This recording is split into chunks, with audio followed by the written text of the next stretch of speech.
Domestic ఫ్లైట్లో చాక్లెట్లు ఇస్తారు, ఇవే బ్రేక్ఫాస్ట్ అనుకోమంటారు. అందుకే మేము తెచ్చుకున్న పఫ్ఫులు తినేసినాం.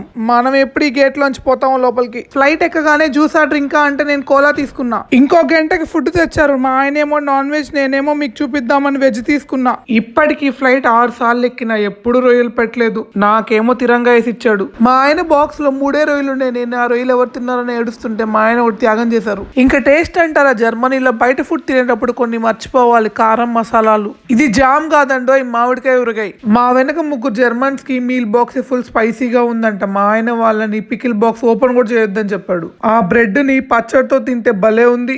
ఇది ఇక్కడ స్టార్ ఐటమ్, ఏదో కీర్, టేస్ట్ బాగుంది. ఫ్లైట్ దిగే 1 గంట ముందు ఈ వెజ్ రాపిచ్చారు. పోయినసారితో పోల్చుకుంటే టేస్ట్ పర్లేదు. కాఫీ అడిగితే 2 పాలు 3 షుగర్ ఇచ్చాడు. సరిపోక మళ్ళీ ఇంకో 2 పాల ప్యాకెట్లు అడిగి తీసుకున్నా. మొత్తానికి టానిక్ లాగా తాగేసి కప్పిచ్చేసిన. మా ఫ్లైట్ చూడండి, చెన్నైలో సముద్రం పైన యూటర్న్ తీసుకొని ల్యాండ్ అవుతుంది. సబ్స్క్రైబ్.